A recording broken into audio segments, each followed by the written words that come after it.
Hello everyone, welcome back to my channel, That Model Railway Guy, for episode 4 of building a 009 layout inside a suitcase. Today's episode is sponsored by Geoscenics and War World Scenics, and it's really great to have these two companies on board, as I'm going to be using both of their products today.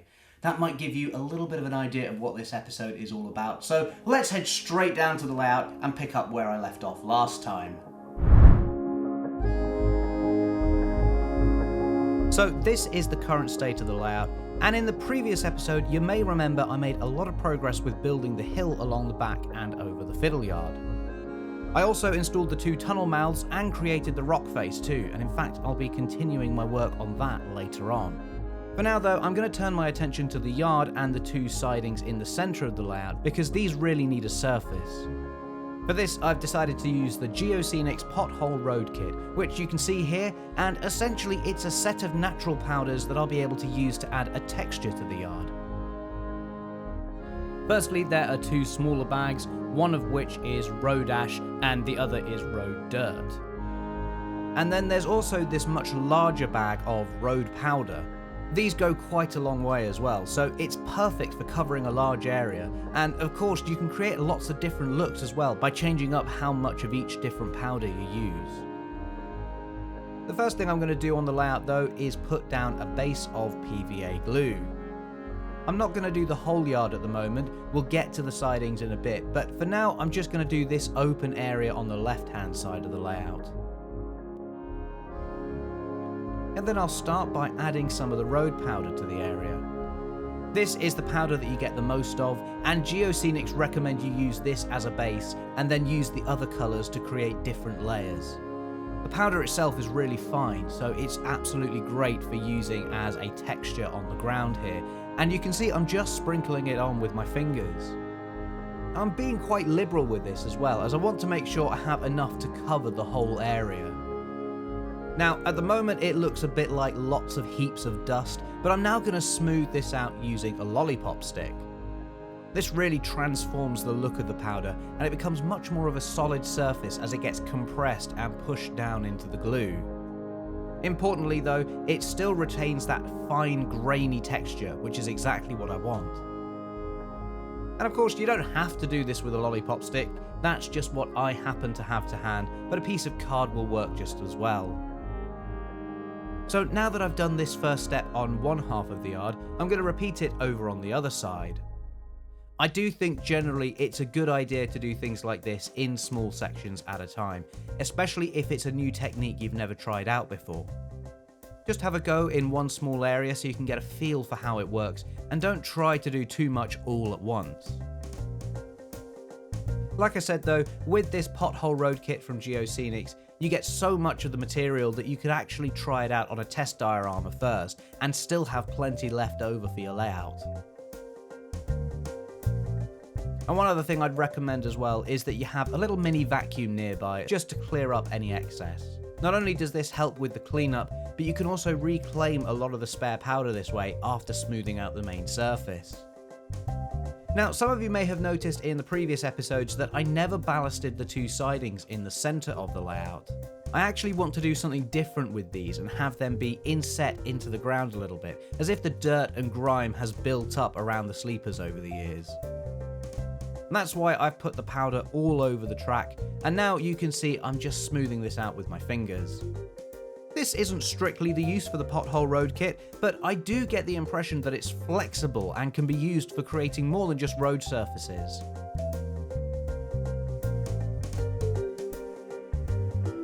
One thing I will do though is just run a wagon through the sidings, and this will make nice grooves in the powder for the wheel flanges.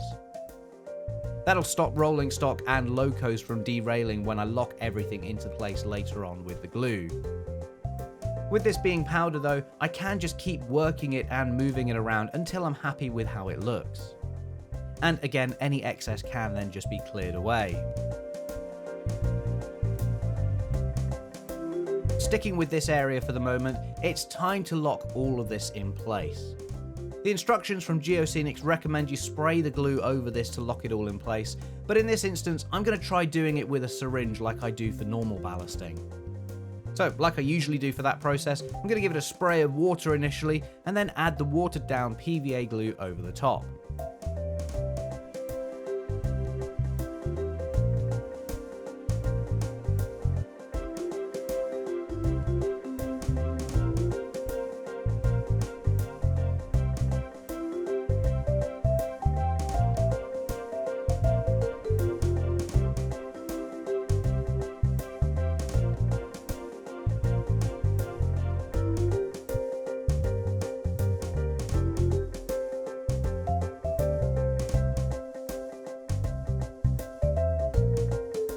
I'm going to add some actual potholes to this area to create some nice variation. I'll put down some blobs of neat PVA first, and then just add a little bit of the road ash powder over the top of these, and a little really goes a long way here. Less is certainly more in this instance, and this will all blend into the existing powder that I put down earlier. And now I can glue the front half, again just giving it a quick spray of water first.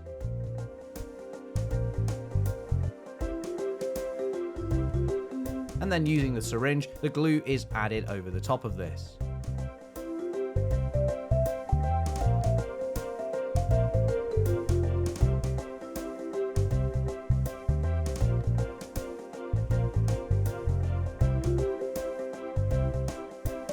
Finally, I'll finish up by doing the area between the rails last. And I have to admit that I really like the effect this is having, with the sleepers mostly embedded into the powder, but with the odd one showing through here and there.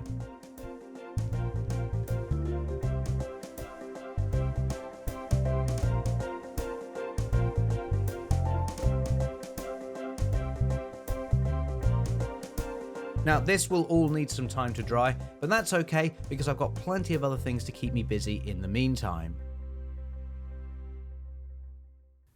As I mentioned earlier, the Pothole Road Kit, which I was just using, is made by Geoscenics, who I'm really excited to say are one of the sponsors for this episode.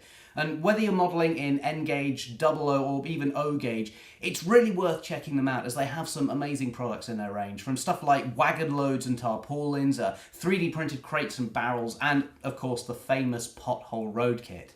And speaking of the Pothole Kit, Geoscenix is very kindly offering a discount on this for you guys. So if you like the look of it and want to try it out for yourself, well, head over to their website, geoscenics.co.uk, or use the link I've provided down in the description, and use the code MRG001 to get a little bit of a discount on your order. I have to say, even before they agreed to sponsor this episode, I was already planning on using the Pothole Road Kit because I'd heard such good things about it, and I certainly haven't been disappointed. So yeah, I do genuinely recommend this kit from Geoscenics, regardless of whether they're sponsoring the video or not, and I'm really looking forward to trying out more of their stuff in the future. So again, thank you very much to Geoscenics for sponsoring this episode, and don't forget to use that code MRG001 to get a discount on the Pothole Road Kit. And now, moving from the yard surface to the platform surface. This is definitely looking a bit unfinished at the moment, but before I can do the scenics on here, I really need to finish building it. I made the main part of the platform out of foam board a couple of episodes ago, but the ramps at either end still need to be added behind the plasticard face. On the left hand side, I'm going to cut away a little bit of the foam board here, and it's really easy to cut away with a hobby knife, and this will just allow me to have a smoother transition down to the track.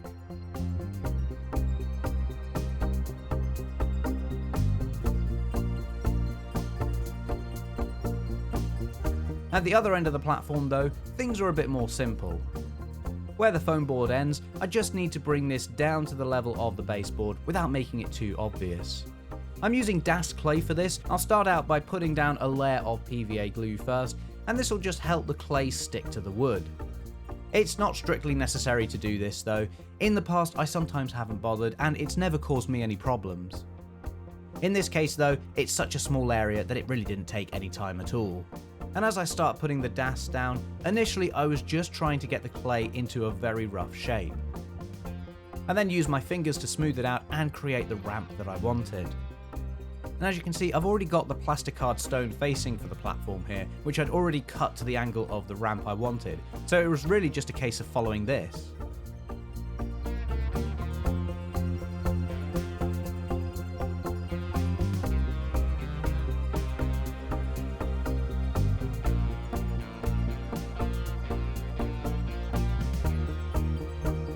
I then started working my way around the back of the platform too, adding more clay and smoothing it out. And here my intention was to blend the platform and the height into the scenery, so it didn't look like there was too much of a transition. At the moment, it's of course fairly obvious where the clay begins, but my hope is that once I add a surface to all this, it will really start to merge together. Going back to the left side of the platform, here I'm using the clay right along the outside of the rail. This is going to be almost like a tramway, and it was partly inspired by the little tram loco I've been using to test the layout. I haven't decided if I'll fill the area between the rails yet though, and since it's on quite a sharp curve, that does have the potential to cause more issues than it's worth.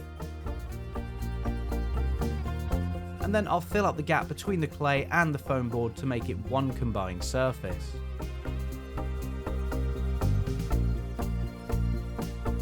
And then when it was all done, this is what it looked like, with the ramp between the two tracks being completed too.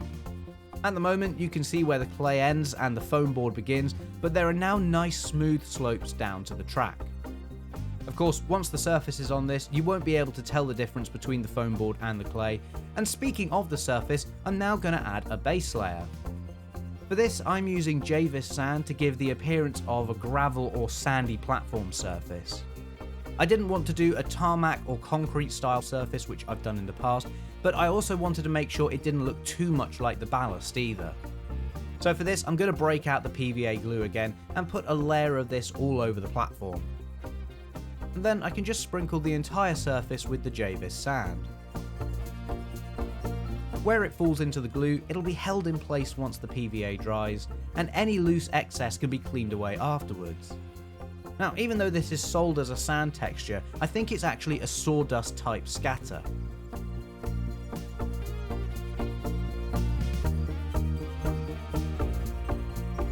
And as you can see, once the platform is mostly covered in sand, I'm just going back over it again to make sure any gaps are filled in. It does look a bit too colourful and bright at the moment, although I probably will end up weathering this in some way just to tone it down a bit. While all this dries though, it is time to do some more work on another part of the layout.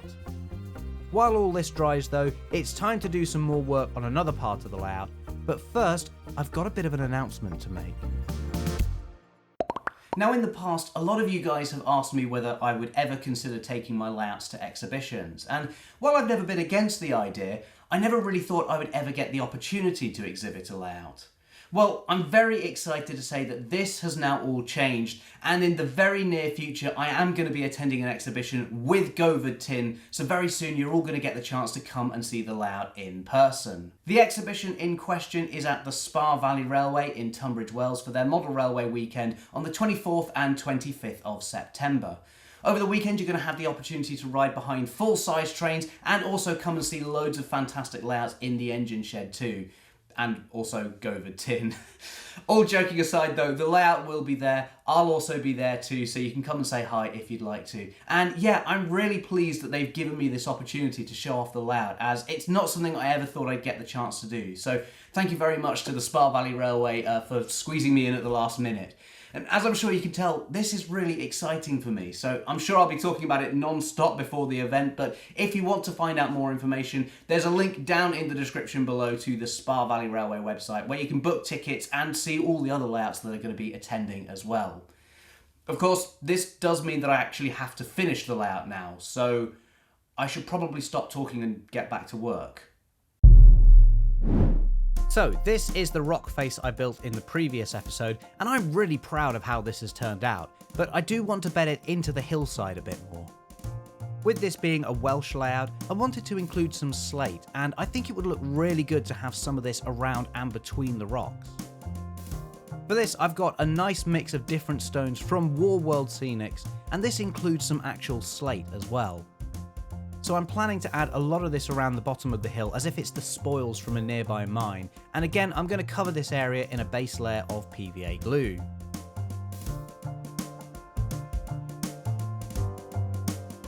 I'm then just going to take the WWS stones and use this to cover over the PVA.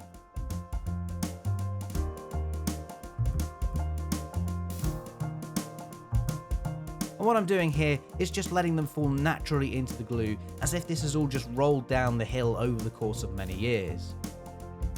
And by letting gravity do its thing here, I don't have to worry about crafting this too carefully, and you can see already just how good this layer of stones looks.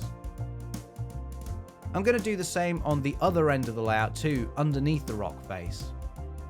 That said, I am being a little bit more reserved here, just fading the effect out a bit.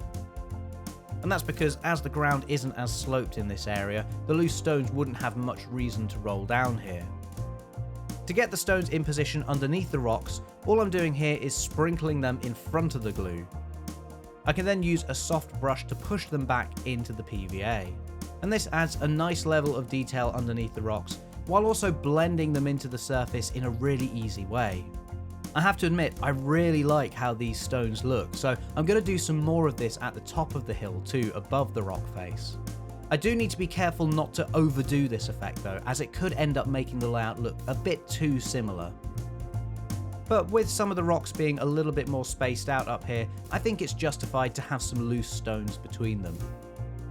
I'm also going to add in a few of the larger rocks from War World Scenics too. This is just to break up the size a bit so that it doesn't all become too uniform, and it creates some nice variation. And before I forget, I'll add these larger stones along the bottom section I did too. At the moment, I'm just placing these loose on top of the existing stones, and then once I'm happy with how it all looks, I'll lock everything into place later on. Now, like I said earlier on, all those stones I was using on the hill and around the rock face were bought from War World Scenics, who I'm also really pleased to say are one of the sponsors for this video. War World Scenics, or WWS as you may know them as, have a great range of scenic items, and they're probably best known for their static grass range and applicators. Now, I love their static grass. I think I've used it on pretty much all of my layouts at this point as well, and in fact you're going to get to see me using it on this one too later on in the series. But it doesn't end there, because they have loads of other great items too for building your own trees, laser cut buildings, even stuff for modelling like mud and water. And I noticed when I was on their website earlier on that at the moment they actually have a sale running until the end of August where they're offering a 15% discount on pretty much everything. So it's definitely worth checking them out at www.geoscenics.com. Or again, you can click the links down in the description. And I've also put links in the description to the stone products I've used from them today as well. So if you want to recreate that slate heap look that I've been working on, you can do that too. So again, thank you so much to War World Scenics for sponsoring this video. And like I said earlier, you're going to see more of their products being used in this series as I continue on with the scenery. Now though, we need to head back to the layout because I still have another layer of glue to add to all of those stones. First though, I've just remembered I still need to add some potholes to the other side of the yard. Again, to do this, I'm going to add some random blobs of glue as I did before. And with stuff like this, I find it's best to try not to overthink it too much, otherwise it can end up looking a bit too contrived.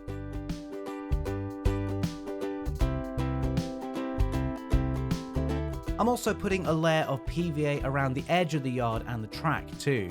And this will be to create a dirt verge along the edges so that I can blend the powder surface into the ballast and eventually the static grass layers too. Again, using the road ash from Geoscenics, I can just drop a little bit of powder over the blobs of glue in the yard to create my potholes.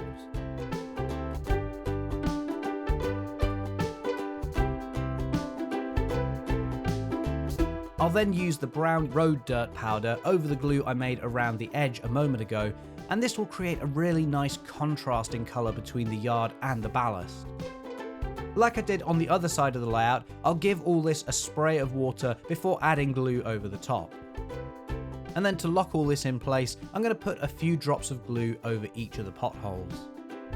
This is just so I can be sure these do get properly locked into the surface. I'll then do the same with the dirt verges too.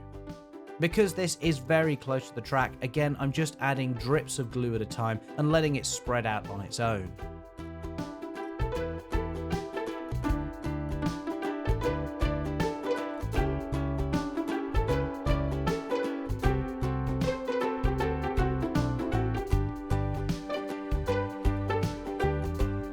Next, it's time to lock all of the loose stones in place, and again I'll start by spraying these with water. And then again I'm covering all this with the glue from my syringe, generally starting at the top and using gravity to let it flow downwards.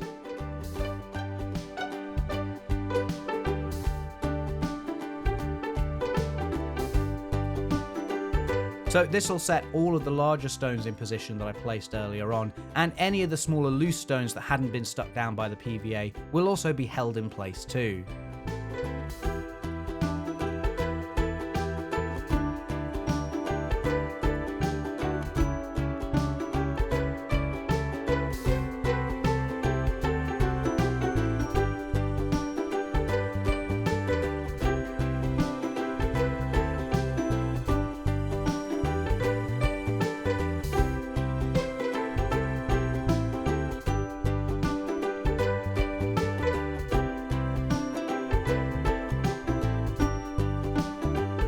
As the glue trickles down through the stones, it has just started to reach the edge of the Geoscenics powder in the yard. But in fact, I'm now going to cover the entire yard with glue anyway, again being careful to make sure that this doesn't spread out too much.